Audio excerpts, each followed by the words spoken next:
Я приветствую вас, дорогие друзья, уважаемые гости и подписчики моего канала. Всем большое спасибо, что ждете новые выпуски со Снежаной Егоровой. Она на связи. Снежана, приветствую вас. Здравствуйте, Александр. Здравствуйте, друзья. Снежана, поворотная неделя в контексте поворотов Трампа. Поворотов головы, туловища, рук, ног. В общем, интересно сейчас выглядит диспозиция, но срабатывает принцип такой, знаете, вот как когда ты отбиваешься от стаи собак. Или, например, когда ты идешь на уступки, там, меняешь мнение, а тебе навешивают новое и новое. Значит, сегодня в Политико выходит Кайя Каллас из Эстонии и говорит: Трамп, елки-палки. Нет, мы согласны насчет энергоресурсов. Да, мы будем давить на Словакию и Венгрию, которая как бы уперлась рогом и сказала: ребята, ну и сам Трамп уже говорил, у Венгрии нет выхода к морю, как ей получать энергоресурсы, поэтому отстаньте. Но Кая говорит: мы будем давить, мы будем ограничивать, тут ты прав, но вообще что-то ты не помогаешь. Давай помогай. То есть не дает Кая Каллас как бы умыть руки Дональду Трампу. Ну, это, конечно, все сопровождается вот этими там эхом, да, вот этих всех заявлений, выступления Зеленского на Генассамблее, встречи с Трампом и вот последующих вот этих, скажем так, моментов. Скажите, как вам кажется, ввиду того, что появилось очень интересное видео, как Мелания Трамп отчитывает Дональда в самолете, причем так, как бы так, по-свойски, то есть по-семейному. О чем говорили, непонятно, но все равно. Что-то эти женщины как-то мешаются как бы в политику Дональда Фредовича. А вообще он понимает, куда идет? Ну, как, собственно, и все мы, Александр, мы идем к закату нашей жизни, в мир иной, в загробные, как говорится, пенаты. Каждый человек знает, что, родившись в этом мире, он рано или поздно умрет, лучше позже, но иногда бывает, что Бог не спрашивает, а распоряжается так, как он считает нужным. Будем, конечно же, учитывать, что Дональд Фредович человек не молодой, и понятное дело, что он хотел бы, скорее всего, оставить истории след, и чтобы в этом всем прекрасном пантеоне, где он позволил себе, значит, товарища Байдена изобразить в виде авторучки, да, вы помните это видео, по-моему, даже у вас на канале оно есть, значит, вот этот пантеон прекрасных президентов американских, и вместо, значит, Байдена там авторучка, а между ними два прекрасных Дональда Фредовича. То есть на самом деле, конечно, мы не будем забывать, что Дональд Трамп — это человек, который всю свою сознательную жизнь проявлял себя максимально эффективно в шоу-бизнесе, потому что он был персоной, которую показывали по телевизору, и у него отработаны какие-то определенные уже фишечки, которые он знает, что будут выглядеть эффективно для его зрителя. То есть он все равно работает на своего зрителя, и, конечно, вот эти все его престидижитации, все вот эти его фокусы, заявления громкие, эпатаж — он, безусловно, работает на определенную аудиторию. Но, с другой стороны, при этом не будем забывать, что у него есть вторая серьезная ипостась. Он такой акула бизнеса. То есть он понимает, что такое расчленение и поглощение, он понимает, что такое вот эта вот долгосрочная позиционная борьба, он понимает, как ставить перед собой цели и какими методами их достигать. И, безусловно, еще одна из его ипостасей — это муж своих жен. Поэтому, конечно, вот этот аспект, что Мелания его отчитывала, если он с ней живет, если она мать его сына, он большое значение придает воспитанию своего сына, и, скорее всего, именно его он видит как наследника, да, как своего, скажем так, любимца, младший сын и прочее. И, конечно, в силу того, что он сейчас с ней живет, она с ним дважды прошла этот путь первой леди, и он большое внимание уделяет ее мнению, ее внешнему виду, ее позиционированию. То есть он как бы человек, который защищает вот свою семью, а, конечно, она имеет на него колоссальное влияние. И я думаю, что очень многие аспекты, которые в его личности превалируют, да, и при принятии каких-то решений в том числе, они тоже продиктованы влиянием Мелании Трамп на него, потому что все-таки Мелания Трамп одна из немногих первых леди, которая имеет в своем анамнезе славянские корни, она понимает вообще ситуацию, которая есть на этом континенте, она так или иначе все равно была вовлечена во все эти процессы распада 90-х, 2000-х, то есть я думаю, что он очень многие свои решения принимает, ну, скажем так, опираясь на ее мнение. То есть она многие вещи ему подсказывает, или, по крайней мере, ее мнение для него немаловажно. И, конечно, она может себе позволить, как любая жена, тем более жена, которая моложе его, и которая в курсе всех событий, и которая не отвлечена от вот этих всех процессов. То есть это не просто какая-то девица, знаете, которая там наслаждается жизнью и роскошью. Она достаточно умная, очень прагматичная, очень видавшая виды, да, и преодолевшая много каких-то своих внутренних процессов женщина. И, конечно, я думаю, что она является его такой серьезной соратницей. По крайней мере, везде, где они появляются в общественном месте, в общественном пространстве, он всегда делает пас на нее, он всегда как бы особым номером программы ее как бы выделяет, да, и всегда хочет, чтобы в общественном мировом, скажем так, контексте она занимала свою особенную позицию, не просто как какая-то там престижная к Дональду Трампу. Ну, Поэтому, на конечно, этом пытались сыграть. Украинская делегация пыталась сыграть. Даже когда начиналась встреча с Трампом, поникший Зеленский еще до вот этого поста, до перемены вот этих, ну, риторики Трампа, он же тоже говорит, а вот первая леди с первой леди, и очень долго, там, 2 суток не могли понять, так встреча была или встречи не было, а если была, то что за встреча, почему американская сторона ничего не подтверждает, ну, потом нашли какую-то фотографию, да, которую они сделали, причем, ну, некоторые там распознают, кто-то говорит фотошоп, кто-то говорит просто фото, вот это вот карусель, когда, условно, Мелания стала на фоне камина, ну, и все так подходят с ней, клац, клац, клац, клац, ну, такое, знаете, фото с обезьянкой, ну, как бы статусная вещь, ну, она привыкла, то есть она сама по себе привыкла к такому обилию фотографий, да, совершенно с разными гостями на каком-то общем приеме. Так получилось или не получилось подъехать на козе Мелании к Трампу, как вы думаете? ну, смотрите, я думаю, что нифига не получилось. И нужно учитывать, что Мелания Трамп, она очень, скажем так, продуманная и очень опытная. Во-первых, она была фотомоделью, и это вообще отдельный бизнес, это террариум единомышленников покруче, чем какие бы то там бизнеса и шоу-бизнес, понимаете? Плюс она уже дважды первая леди, и она прекрасно понимает, как люди могут использовать ее в своих целях, и поэтому у нее уже давным-давно отработаны вот эти заградительные, скажем так, моменты. Ну и, естественно, это Дональд Трамп может поиграть с Зеленским, который делает все, что необходимо Дональду Трампу и его соратникам, англосаксам как таковым, в плане ослабления, там, разрушения, да, вот этой вот ткани славянских народов, там, ослабления России, то есть он ведет эту войну на истощение, то есть он просто орудие в их руках.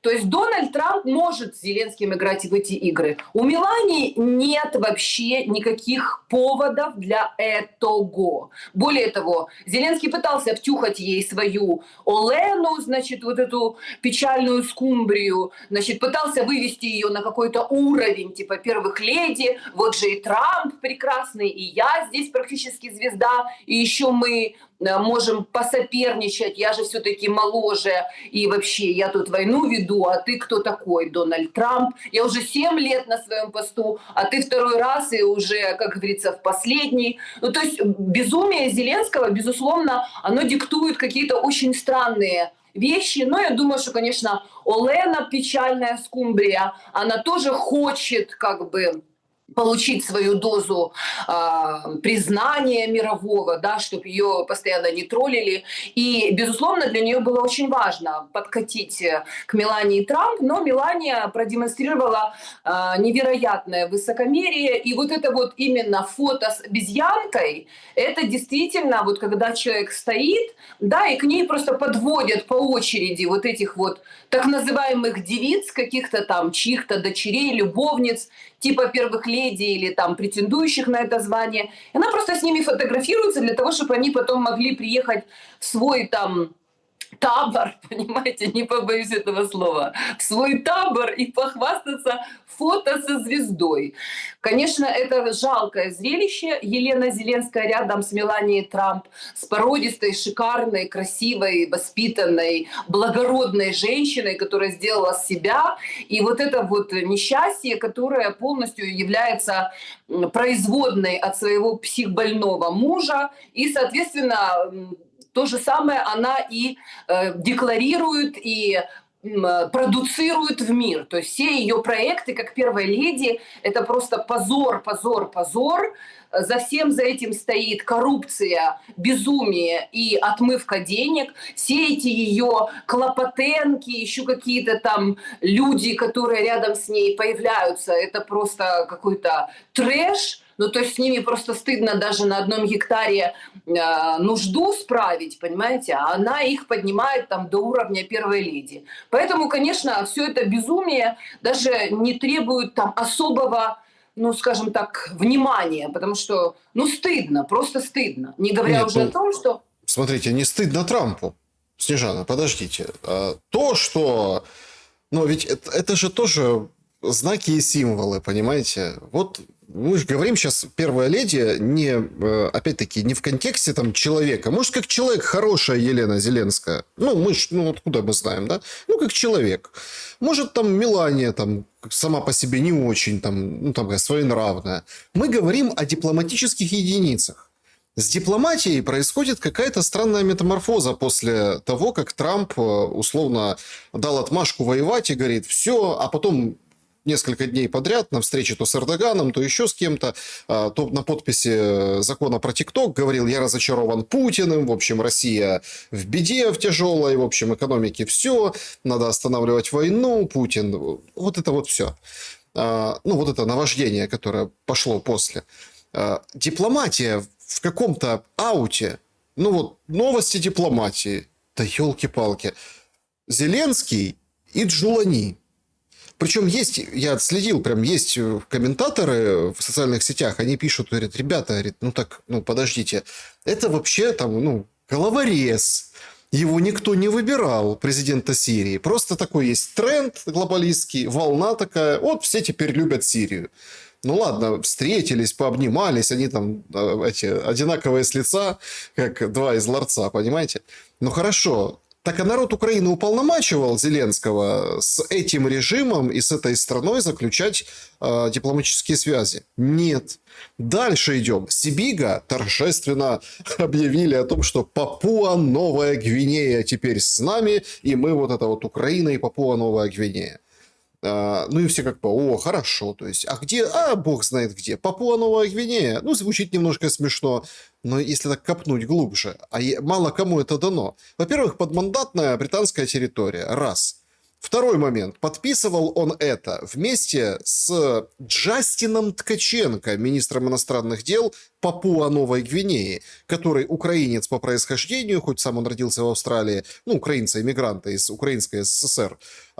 И там тоже с ним не все гладко. Он был министром достаточно долго, а потом в 23-м году, когда снарядил ультра all-inclusive 30 человек на коронацию короля в Британию, делегацию. А все в шоке. Для Папуа-Новой Гвинеи это большие деньги. Ну, то есть, это можно так вот посмеяться. Это для нас, там, привыкшим к тому, что фигурирует там миллиард, миллион, миллиард в новостях. У них нет денег таких. А он всех снарядил, 30 человек отправил, дочка его там фотографировалась, кофточки покупала, в ТикТоке снимала. Вернулся назад, и его сняли. Но потом опять вернули, потому что, видимо, некому. И вот этот Джастин Ткаченко вместе с этим Сибигой нашли, вот они там даже похожи вместе друг с другом. То есть вот оно притягивается друг к другу. Вот это внешняя политика Украины. И ситуация там с, как вы выразились, печальной скумбрией, ну, это как бы, это не единичная история, это вот прям тенденция. Ну, смотрите, Саша, знаете, есть такое очень хорошее античное высказывание: что позволено Юпитеру, то не позволено быку. Есть такая легенда, что, значит, Юпитер, он периодически, когда хотел, значит, в тело какое-то, ну, то есть реализоваться как простой смертный, да, там, но он не человеком становился, а становился быком. То есть он же Юпитер, он же бык. Но когда ты в ипостасии Бога, императора, то есть когда ты Дональд Трамп, то это не значит, что это то же самое, когда ты Владимир Зеленский. Когда ты император мира, и ты худо-бедно, как бы там ни говорили там многие специалисты, что Америка теряет там свою гегемонию, Америка, значит, там находится в кризисе, структурном там типа или каком-то там временном каком-то кризисе, но все равно так или иначе на сегодняшний день, как ни крути, она еще пользуется остатками своей роскоши, то есть страны, которая, в принципе, определяет международную политику. А кто такой Зеленский? Вот на самом деле. То есть вы когда говорите, Саша, что народ Украины не уполномачивал Зеленского. А народ Украины уполномачивал Зеленского вести войну, вот эту кровавую. Народ Украины уполномачивал Зеленского оставаться 7-й год на своем, как говорится, месте, не будучи легитимным президентом, отменив выборы, устроив в стране концлагерь и загоняя людей без их желания, против их воли на убой и устраивая вообще из Украины то, что сейчас там происходит. То есть, по сути, концлагерь, где люди лишены всех прав, свобод вообще, свободы слова, свободы выбора, свободы перемещения. То есть человек может только лишь свободно пойти и умереть, потому что Зеленский так решил. Разве народ Украины вообще уполномачивал его продать украинскую землю, подписать 100-летний договор с Британией, кланяться вот этому рыжей обезьяне принцу Гарри, вообще, которого из семьи, собственно, изгнали, а у нас в Украине ему, как говорится, почести воздают и принимают его как королевскую персону и с целым самолетом подарков отправляют его во свояси. И вообще непонятно, что он делал и вообще какие он еще дополнительные договора подписывал или ратифицировал. Разве народ Украины уполномачивал Зеленского, чтобы он вот эту всю свою ручную, как говорится, стаю обезьян в Верховную Раду привел, которые голосуют за все, что угодно, подписывают все, что угодно и ратифицируют этот 100-летний договор, даже не зная положений, что именно в этих скрытых, тайных, дополнительных, как говорится, бумажках, что именно Зеленский пообещал британской короне. Разве народ Украины вообще это знает? Он имеет право спросить, кто-то вообще имеет право спросить, у кого-то еще рот открывается на территории Украины, кто может сказать: так, подождите секундочку, мы народ, источник власти, так написано по Конституции, можем говорить на русском языке, у нас есть право на социальное государство, мы не хотим входить в какие-то блоки военные, мы внеблоковые, давайте вспомним Конституцию, где наш Конституционный суд, кто-то вообще в Украине, где этот народ, кто эти люди? Просто у меня вопрос большой. Зеленский полностью является администрацией концлагеря, поставил по периметру вышки с автоматчиками, обнес это все колючей проволокой, людей на поражение им в спину стреляют, если они пытаются покинуть периметр концлагеря. И мы еще говорим о каком-то народе Украины. Как вообще народ Украины может терпеть, когда у них нет вообще ни свободы, ни права, ни нормальной школы, ни медицины, вообще нормальной жизни нет, когда Оленочка Зеленська, значит, там скупает за миллионы всякие золотишко, не двигают, шмотки вообще. Зеленский вон своей Олене за 1 100 000 евро купил капсулу, где он купил ей туфельки, украшенница, платьице, сумочку за 450 000 евро вообще. Это нормально? То есть и она стоит и улыбается рядом с первой леди Меланией Трамп, которая, в принципе, сейчас живет в стране официально не ведущей никакой войны, понимаете? То есть если бы сейчас Америка вела войну, и если бы сейчас они отправляли своих солдатов на убой, им бы приходили гробы, и они бы там их провожали, как говорится, в последний путь, просто было бы интересно, как вообще американский народ реагировал бы, если бы в это же прекрасное время Дональд Трамп устраивал какие-нибудь посиделки, какие-то вечеринки, а Мелания Трамп шествовала в каких-то дорогостоящих нарядах по красной дорожке. Они решали бы вопросы, как остановить эту войну, как прекратить это смертоубийство и как, каким образом вообще урегулировать этот вопрос. Но это вообще не касается никак Владимира Зеленского, потому что он прекрасно сдает страну, потому что он уже давно не является гражданином этой страны,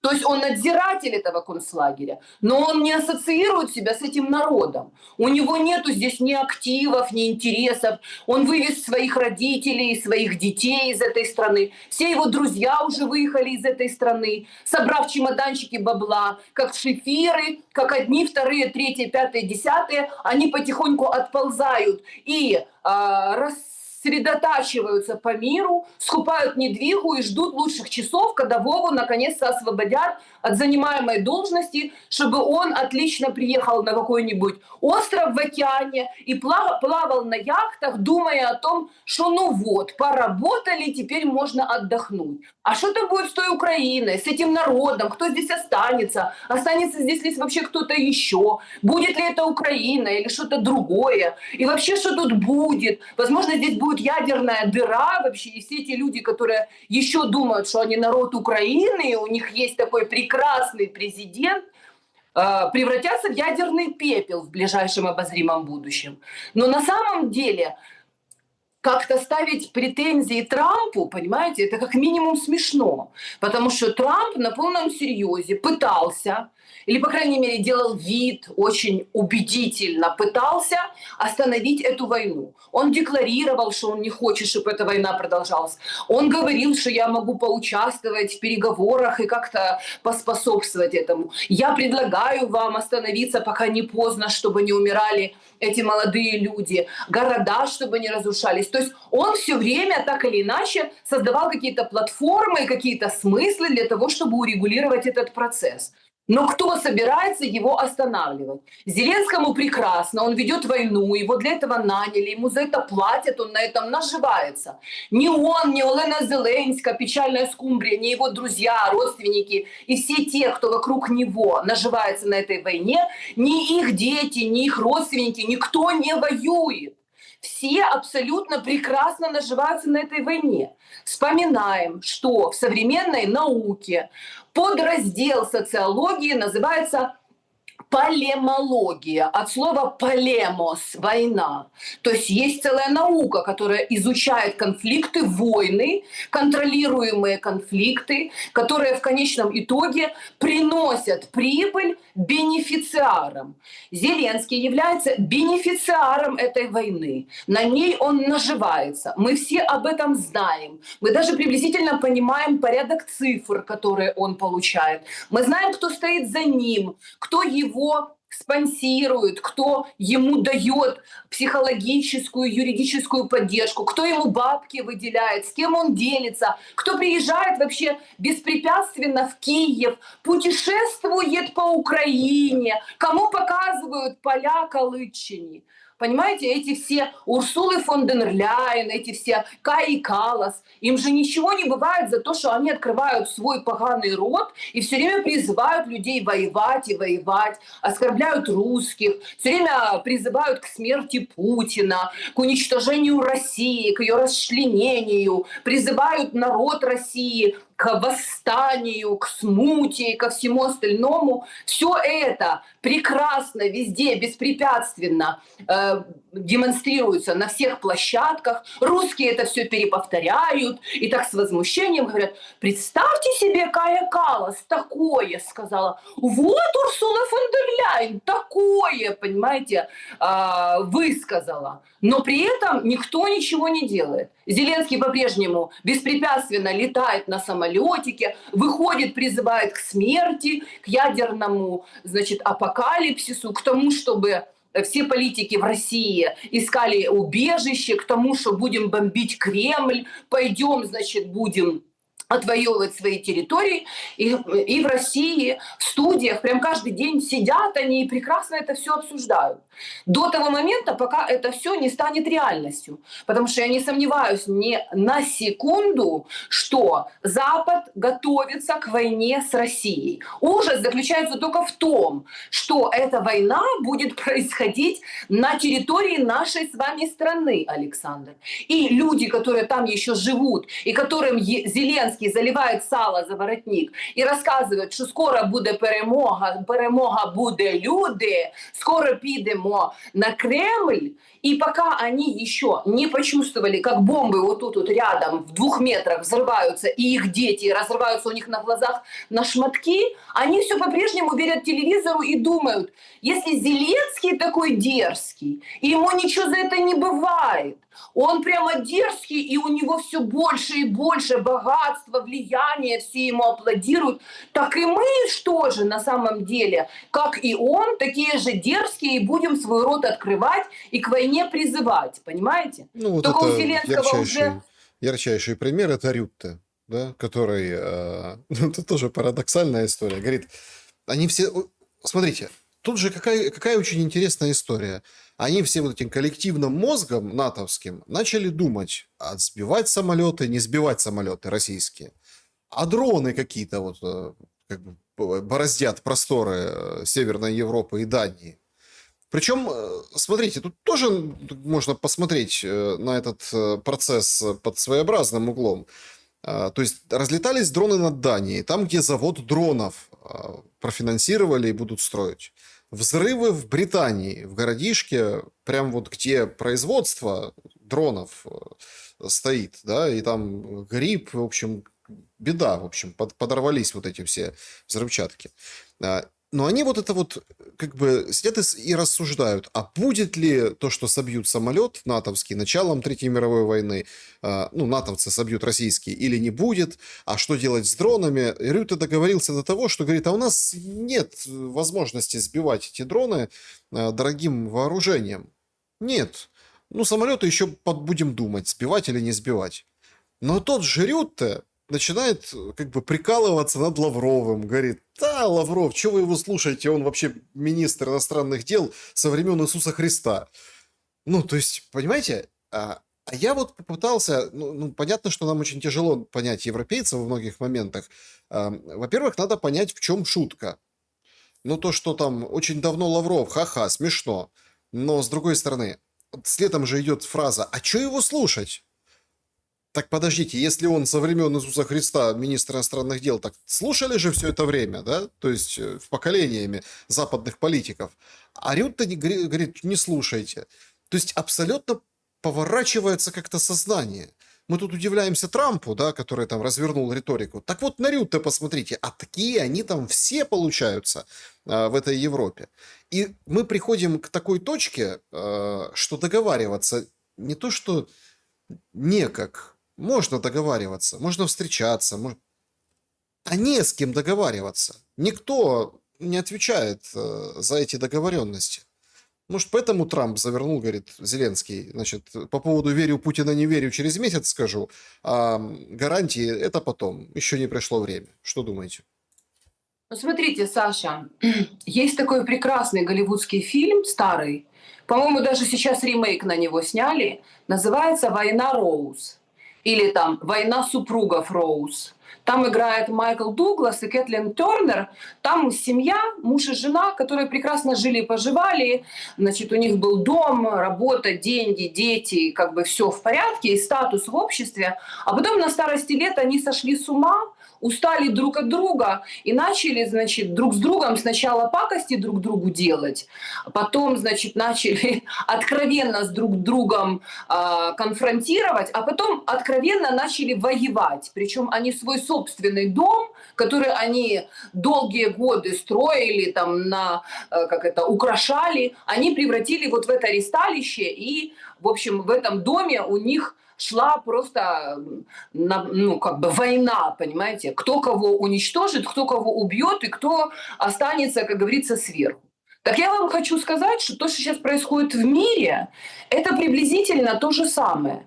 То есть конфликт, конфронтация, она не происходит одновременно, тут же, немедленно, в последней стадии. То есть это всегда нарастающее напряжение. И абсолютно понятно, что вот эти все говорящие головы, эти все обезьяны конченые, фашиствующие твари, потомки нацистов, Кая Каллас, Урсула фон дер Ляйен, Бербок сейчас там в ООНе где-то там сидит, Рютте, Шмутте, вот эти все подонки – это съемно-разъемные детали. То есть, по сути, это перчатки, которые можно менять, понимаете, каждый день, но рука, которая держит вообще Россию за горло, она не отпускает ее вне зависимости от того, в какой бархатной перчатке, в какой упаковке,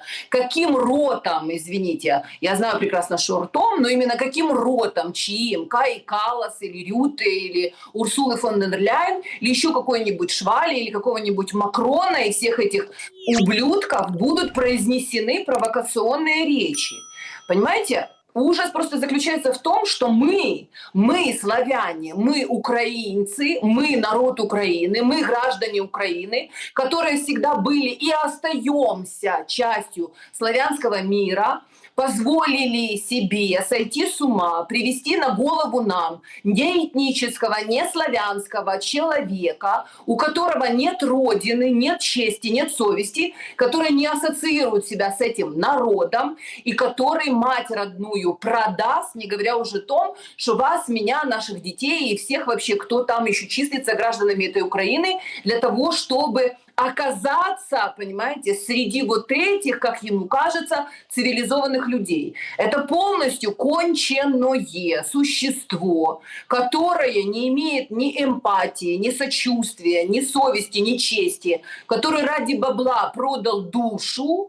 И, собственно, люди в Украине по-прежнему, потому что им 24 часа в сутки рассказывают по телевизору, упаковывают его в красивые упаковки и рассказывают: «Боже, який сміливий наш президентик, він, значить, кинув виклик цим жахливим путінським, кремлівським, значить, там, оркам, і ми будемо разом з ним стоять і першу леді нашу чарівну підтримувати».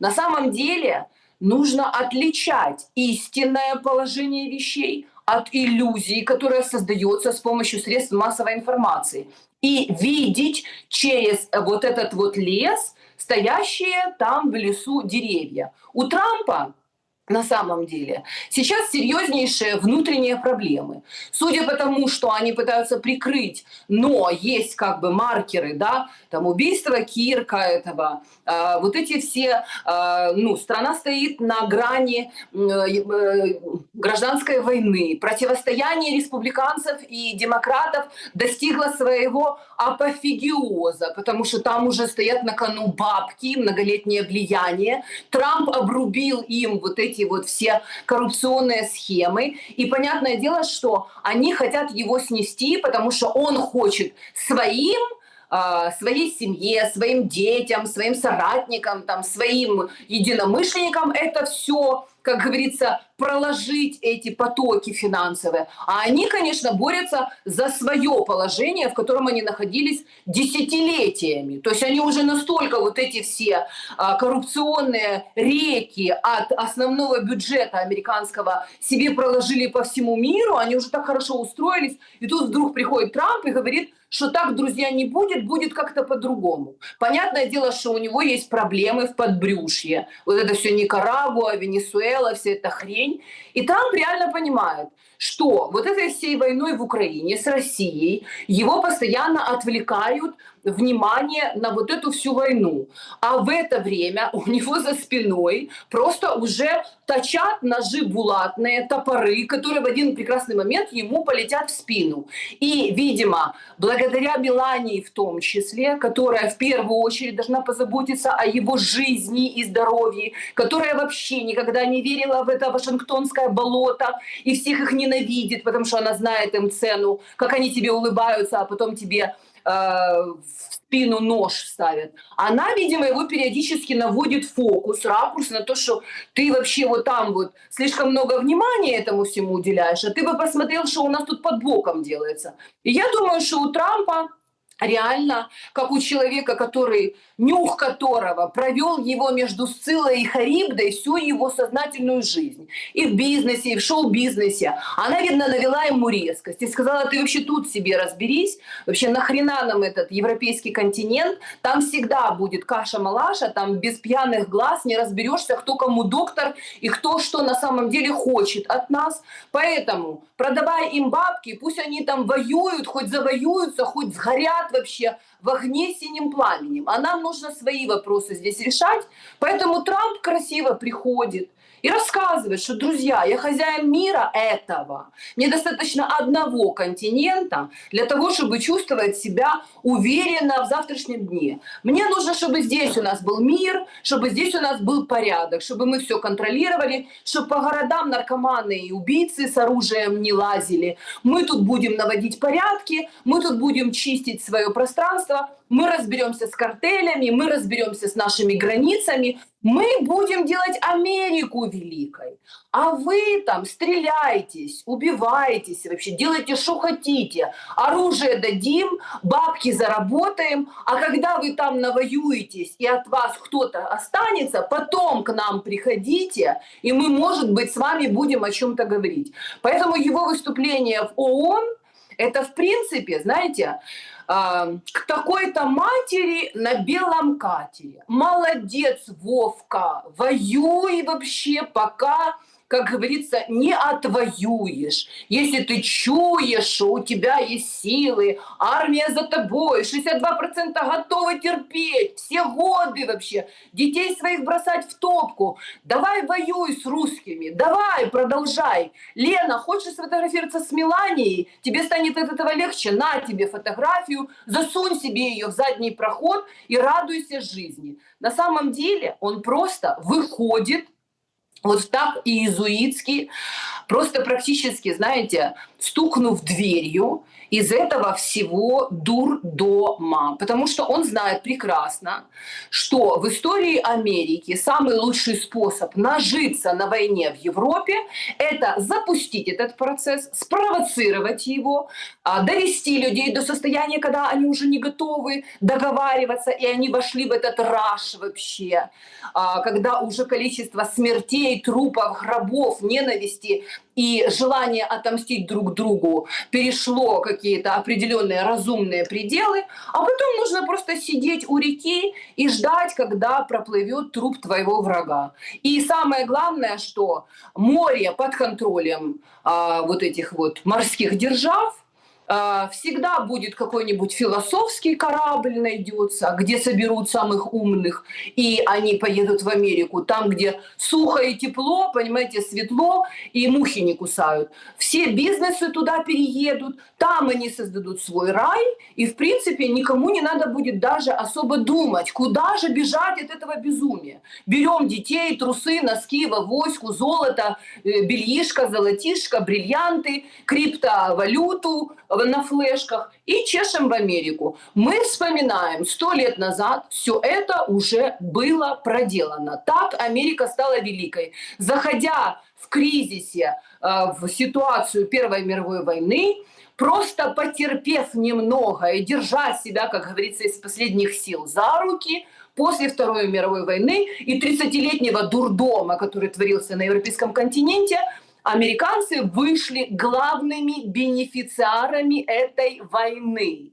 Специально обученные люди, полимологи, могут это подтвердить, как говорится, фактами и комментариями. Но так как у нас в политике в основном долбокони, скажем так, открывают свои рты и своими клювами трещат, что ни попадя, типа безумной Каи Каллас, неадекватной бабы этой наездницы Урсулы фон дер Ляйн, дурочки Бербок недоделанной, которая прыгала, скакала на батуте и потерялась, да нашла себя где-то в ООН. И вообще во что превратился ООН, мы уже видели. Трамп им напрямую сказал, что товарищи, господа, что вы тут делаете, за что плачены деньги, не работает этот фуникулер или как его там, эскалатор, не работает телесуфлер, что вы тут сидите вообще, и на самом деле я легко и непринужденно прям в лицо вам скажу, что вы дебилы, уроды, глупые люди, уничтожаете свои собственные страны, но это ваше личное право, учить я вас не собираюсь, я делаю Америку вновь великой. И вообще, если вы будете слишком много тут от меня что-то требовать, я вообще закрою нахер этот ООН раз и навсегда. Вообще вот это вот, знаете, этот маркер, когда ехал президент Америки, а тем временем остановили Макрона, остановили Эрдогана, вообще показал его отношение ко всем на этом континенте.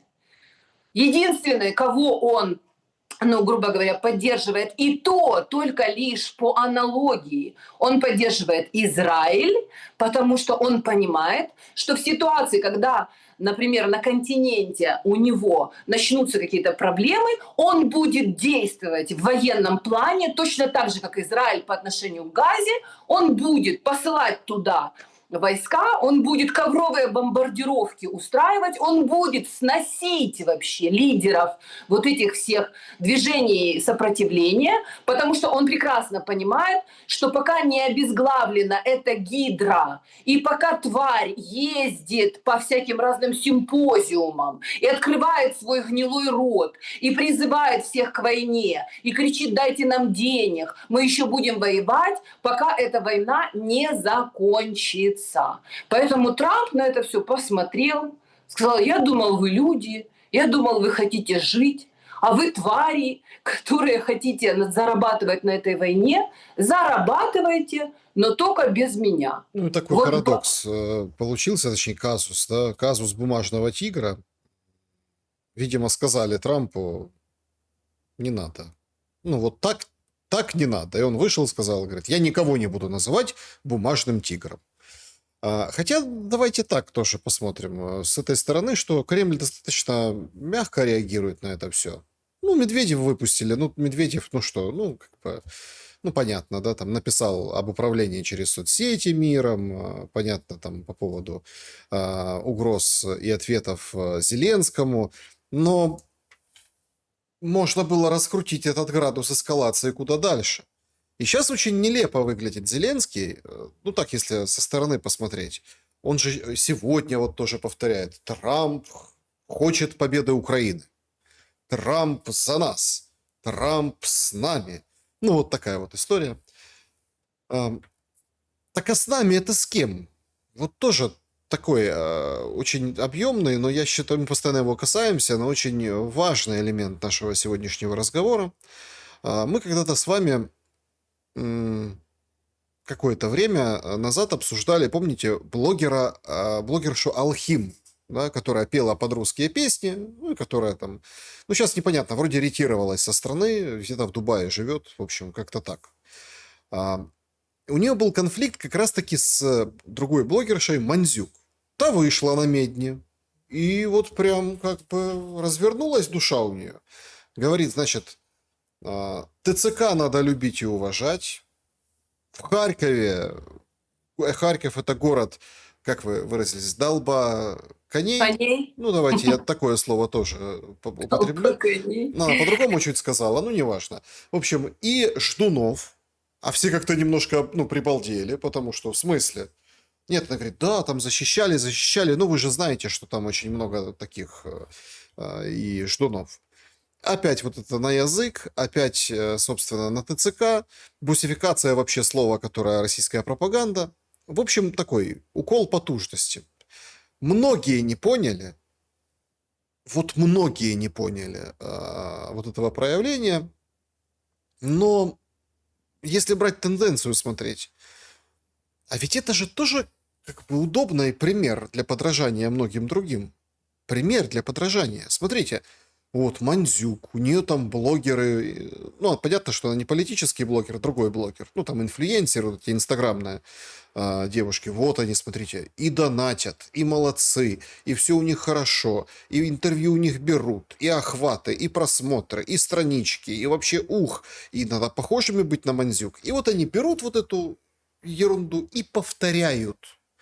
Хотя сами или вообще никак к этому не относятся, к тому, что касается войны, или, ну, как бы так, ну, в общем, не знают деталей и подноготной. Почему так получается? Ведь все-таки ТЦК, знаете, ну, это же прям какой-то идиотизм.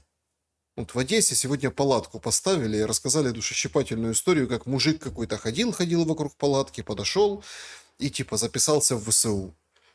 И тут же рядом, в этой же Одессе, подрезают, сбивают велосипедистов, тянут за руки, за ноги, вот это все издеваются и так далее.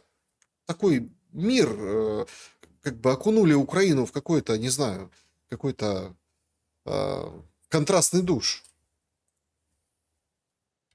Вы понимаете, Саша, в нашем далеком детстве была такая программа, которая называлась «Делай с нами, делай как мы, делай лучше нас». Когда государственная политика, а точнее, ну это сложно, вот то, что в Украине происходит, я считаю, что это концлагерь.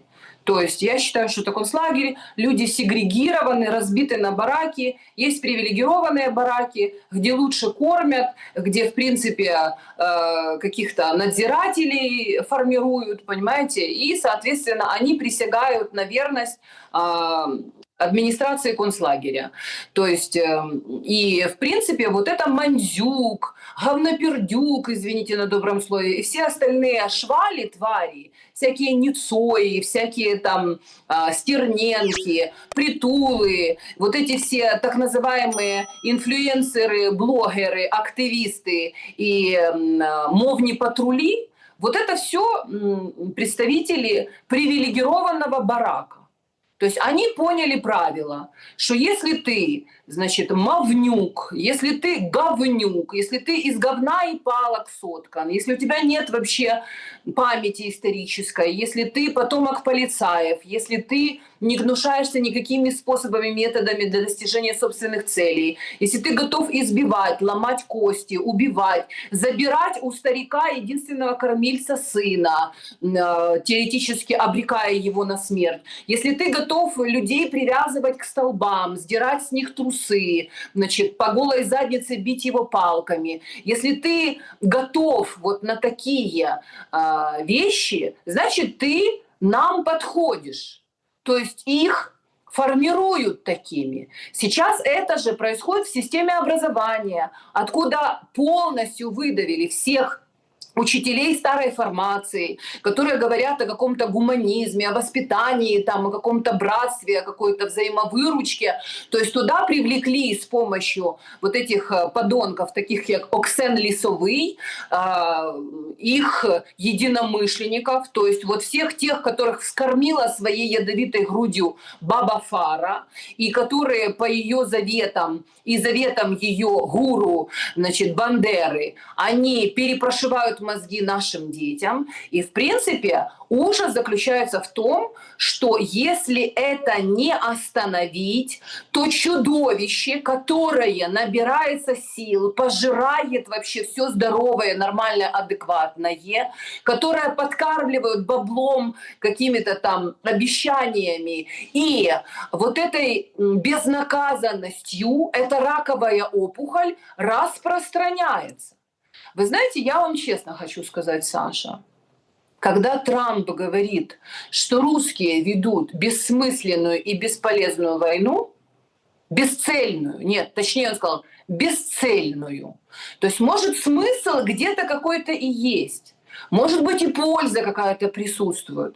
То есть политические силы, комментаторы, они говорят, что вот Россия должна свою безопасность там обеспечить, должен быть какой-то фронтир, должна быть какая-то буферная зона, что-то там должно быть, потому что мы должны понимать подлетное время, ля-ля, фа-фа и все остальное. А в случае чего, если мы не сможем это сделать, то по большому счету мы долбанем вообще по всему миру ядерным оружием, потому что нет вообще смысла в мире, если в нем нет России. Но если вот это все длится уже десятилетиями, с 2014 года, а еще с 2004, когда Ющенко великий, который опять выполз из норы и рассказывает, что треба идти на Москву, еще в 2004 году устраивал Майданы и начал, скажем так, процесс конвергенции, да, и провел по Крещатику ветеранов Красной Армии, советских бойцов, да, победителей, в одном ряду с воинами УПА, УНАУНСО и вот этими потомками полицаев.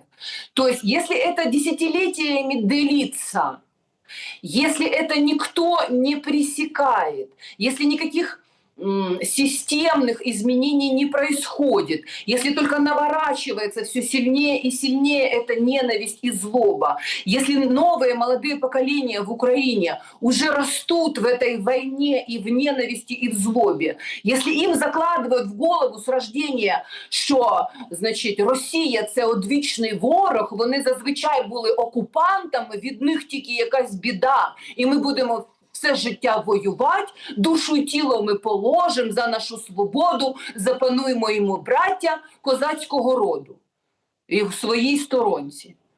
То, Саша, на самом деле, ну, как бы это путь в никуда, это путь в ад.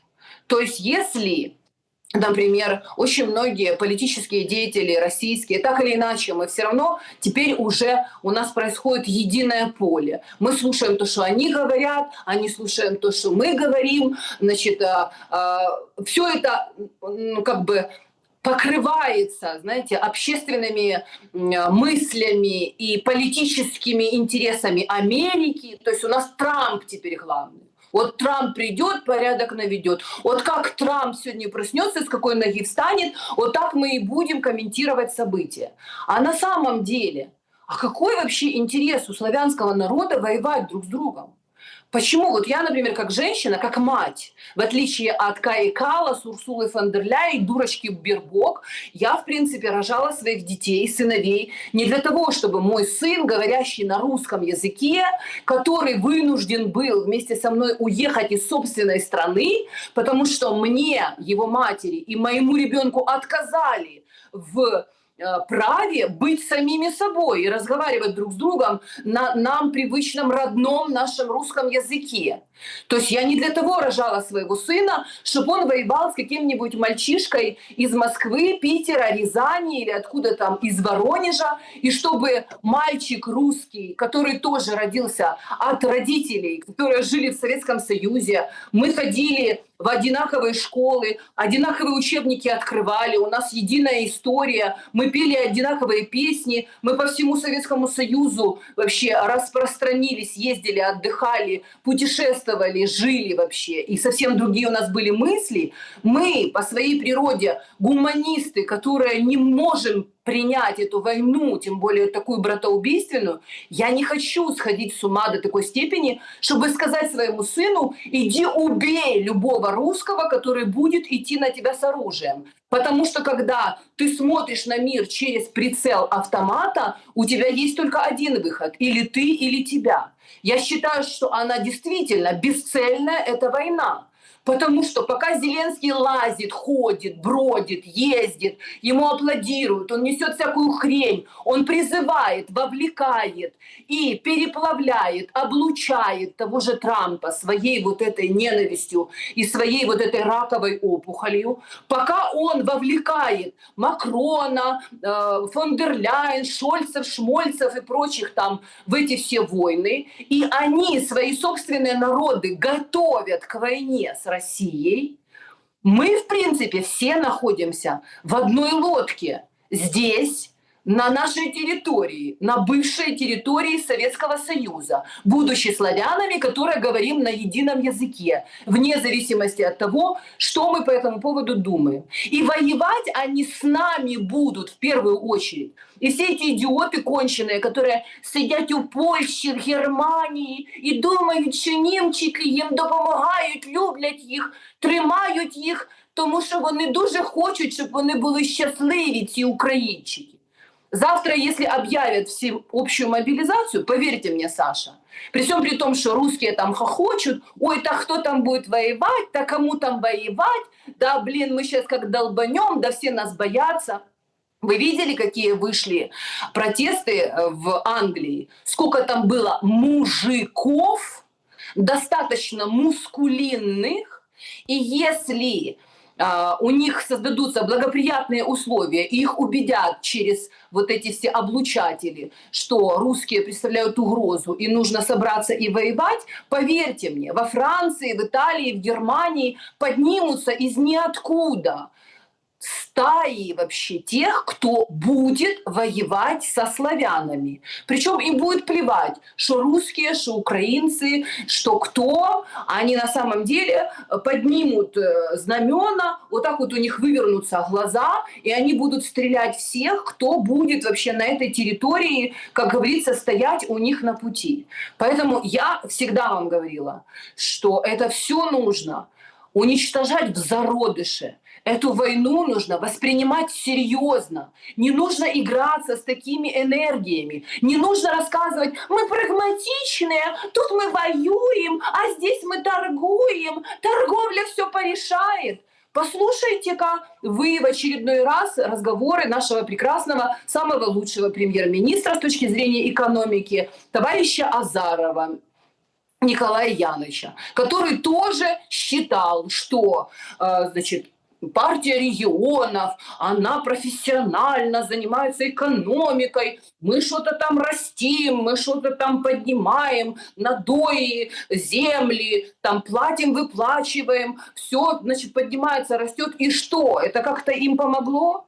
Кто-то вообще посмотрел на то, как мы прекрасно жили при Януковиче, доллар был по 8, мирное небо над головой, все путешествовали: Турция, Греция, Венеция, у всех были машины, у всех были квартиры, все жировали и вообще веселились. Кто-то вообще на это обратил внимание? Кто-то сказал ему спасибо за это все? Давайте так, всегда находились люди, кто... По сравнению с тем, что сейчас, конечно, в общей массе жировали, но находятся люди, которые жируют и сейчас. Находятся люди вообще, которые, в принципе, которых открыла война. И если закрыть эту форточку войны, я имею в виду форточку в плане, ну там... Помните, нам обещал Зеленский социальный лифт? Помните? Ну вот это вот, зеленая лестница по этажам, сейчас молодежь. Ну, сейчас они просто, видите, как раз и делают этот социальный лифт. И поэтому всегда были люди, которые жили плохо, которые жили хорошо. Но тут же в контексте страны, которая разрушается каждый день, вот сейчас вот в Николаевской области 800 метров от южноукраинской АЭС упал дрон, разбил там какой-то ЛЭП, повредил чего-то. Это рядом уже, все уже как бы рядом. И будет всем, небо будет жарко. Чтобы Саша, точно... Да. вот смотрите, социальный лифт, он же для того и существует, чтобы ездить в разных направлениях. Если лифт тебя везет в ад, то, в принципе, не надо удивляться, что ты не окажешься в раю под мирным небом, счастливый и довольный, будешь вести своих детей в школу с белыми бантиками. Понимаете, Зеленский открыл социальный лифт, но это лифт в ад, где те, кто имеет оружие и репрессионную машину, подавляют и уничтожают тех, у кого нет этого ресурса. То есть мы возвращаемся не просто в средневековье, мы возвращаемся в рабовладельческий строй, когда те люди, которые находятся на вершине, срать хотели, я даже не буду стесняться, на какие-то социальные гарантии, на какие-то правила. Они полностью пользуются вообще ресурсами. У них самолеты, яхты, дачи, бабло, миллионы, возможности, телевизионные каналы. Они плевать хотят на народ, людей, на всех их проблемы. Что у кого-то единственного кормильца забрали, у кого-то сына единственного убили, у кого-то у ребенок растет без отца, и мать осталась одна молодая женщина и не знает, как ей вообще ребенка прокормить. Детей вообще булят, ломают им психику в школе, они не могут говорить на собственном... Да блин, куда ни плюнь, везде одна сплошная трагедия. Так вам Но если ты согласился подождите, жить в аду, Саша... А вам показывают чертей, которые подбрасывают дровишки под котелок. Показывают, что смотрите, там вот один комбат путешествует по Европе, нормально в отпуска ездит с кучей, выбирает часы себе дорогих брендов. А другой вот там это реклама, там, а мы там едем в отпуск. Это все, да, вот, понимаете, это тоже такое. Квартиры дарят командирам, которые ни хрена не сделали и сдались в плен, понимаете? То есть... Да, то есть меня могут покритиковать за эти слова, а что бы кто сделал? Но вы же вдумаетесь, уровень цинизма. Значит, кричали прописью «никогда не сдадим Мариуполь», Азовсталь, тут вообще Украина все начинается и вообще никогда, не зламнись. Потом придумали это типа экстракшн, сдача фактически, ну, сдача. А потом катали их по Западной Украине, показывали как обезьянок, вот опять-таки, да, и в конце концов олигарх Ахметов подарил квартиры, и вот и все. То есть, ну, они же типа командиры, и они почему-то легендарные, понимаете? А мужик, который через силу из-под палки вынужден был откопать из себя, там, вытащить где-то наружу воина, например, совершил какой-то подвиг, там, спас своих, ну, с которыми воевал ВСУшник, о нем не вспомнит никто, потому что нет культуры героя в этой войне, это вы прекрасно знаете. Есть культура, вот таких модных, барбершопных, таких вот этих всех с часами, с баблишком, с донатами, со сборами, вот такая культура есть. А вот таких вот, ну, человеческих, обычных людей, но которые проявили героизм, мы о них знаем. Да нет, так вообще просто где-то что-то. Ну хорошо, хоть там про пилотов сказали, и то, когда они погибли. Ну потому что хлопцы молодые, то есть там до 30 лет они учились, небо, то есть это все равно призвание было еще там до Большой войны. Я вот точку хотел, чтобы вы поставили и ответили на вопрос, чтобы так вот, ну, каким-то образом как бы гвоздь вот такой вбить в нашем сегодняшнем эфире. Значит, Зеленский, цитата. «Если война закончится, я готов уйти. Это не моя цель, выборы. Моя цель закончить войну». А? Потужно? А я вам скажу, Александр, он должен уйти в мир иной. И как только его не станет на той позиции, на которой он находится, закончится война. У меня нет вообще никаких сомнений. Если вспомнить исторические факты, вообще вот бои, войны, да, там 812-го, 45-го, там, вернуться на Чудское озеро, вспомнить Александра Невского. Вот когда войны были еще по правилам, когда одно войско шло против второго войска. Если вы помните, всегда, прежде чем начать бой на поле боя, когда не просто среди застройки городской, понимаете, прикрываясь мирными жителями, по сути, ведя террористическую войну против собственного народа, используя его как щит, шла война. А когда выходили войска на ратное поле боя и воевали. Так вот, вы помните, там была такая история, что от каждого войска выходил самый отважный, значит, там, воитель, да, герой какой-то там, всякие разные у них были имена, и они между собой проводили поединок.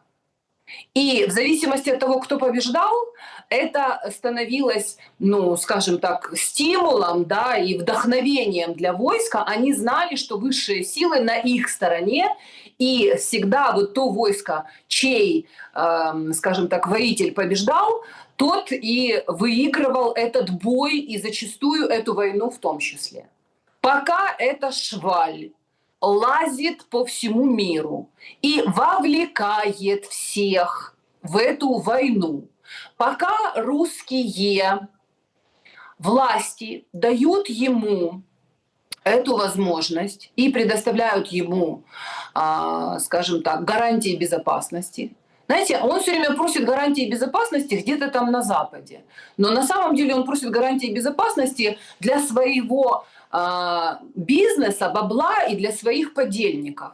Его не интересует вообще Украина, народ, который он уже продал с потрохами. А народ все никак не может этого понять. А те, кто поняли, у тех права голоса нет. Пока русский мир и русские силы политические дают гарантии безопасности Зеленскому, эта война будет продолжаться. Но ужас заключается в том, что тот, кто не закончит вовремя, тот, кто не предпримет системные меры для того, чтобы эту раковую опухоль, скажем так, остановить и вырезать, тот получит войну еще большую, еще более серьезную себе на голову. Потому что если проблема возникла, мы единый организм, как бы нам не хотелось думать, что мы разные народы, разные страны, разные государства, у нас разные задачи, и мы вообще все разные, говорим мы все на одном языке, и все мы друг друга понимаем даже на уровне подсознания. Если эта раковая опухоль не будет блокирована и уничтожена, то эта война будет еще больше, сильнее, страшнее на территории не только Украины, но и всего славянского мира. И во что она выльется, я, честно говоря, не думаю, что во что-то хорошее, потому что в таких войнах победителей нет. Потому что и Вторая мировая война остановилась лишь тогда, когда стало понятно, что у сил противоборствующих есть одинаковое смертельное ядерное оружие, которым размахивать, понимаете, это, как говорится, себе дороже получается. Но за эти годы, десятилетия, понимаете, практически за столетия, люди настолько потеряли нюх и почувствовали себя бессмертными, что если они вообще допустили возможность вот такой кровопролитной войны в 21 веке, имея в руках такое смертоносное оружие, значит, у человечества вообще нет шансов. Нет шансов, понимаете? Как бы Трамп не думал, что он там отсидится на своем континенте, а здесь все будет гореть. Но это не будет уже такая война, как была в 41-м, 45-м, или, не знаю, с 37-го по 49-й, кто как где закончил ее. Поэтому, конечно, я понимаю, что мои мысли там и наши с вами беседы, они, безусловно, ну, может быть, сотрясание воздуха, но я все-таки верю, что есть высшие силы и есть все-таки информационное поле, которое тоже имеет свойство, как океан, по капельке накапливать определенный, скажем так, потенциал. И когда-то эта капля будет последней. И все те, которые думают, что они контролируют этот процесс, что они зарабатывают на этой войне, в один прекрасный момент поймут, что нет, они это не контролируют. Это вышло за пределы контроля вообще простого человеческого разума. Потому что все равно, как ни крути, и Трамп, и Мелания, и Зеленский, и эта дура, идиотка, это пищальная скумбрия. Это просто людишки, просто жалкие людишки. И история человечества показала, что бывают моменты, когда эксцесс исполнителя, он приводит к тому, что начинаются непреодолимые обстоятельства, перед которыми люди бессильны. И, в принципе, пока еще можно это остановить, все, кто может это сделать, должны наступить на горло собственной песни и решить таким образом, чтобы максимально на системном уровне ликвидировать угрозу.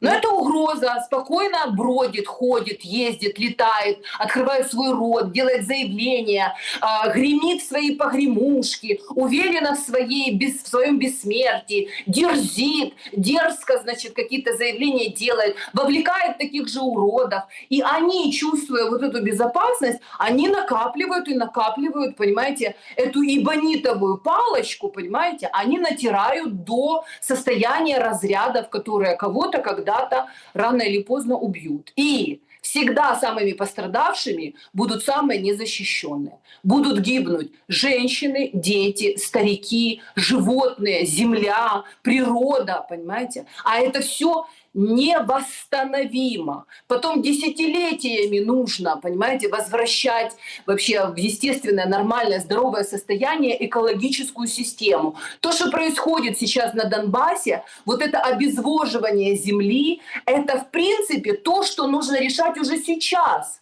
Но те, которые сидят, и у них все хорошо, они жрут, пьют, курят бамбук, понимаете, и виски запивают, нюхают кокс вообще. И у них все замечательно, они об этом не думают. Вот они оставляют после себя выжженную пустыню. Когда твой лифт ведет тебя в ад, а на голове у тебя танцуют черти, ничего хорошего не жди, как бы ты не рассчитывал на положительный результат. Снежана Егорова была моей собеседницей сегодня. Ключевая интересная мысль в конце, которая прозвучала, да, что чем дальше война, тем больше перестают чувствовать себя обычными людьми. Вот эти, как их там, политически назвать, акторы, да, акторы.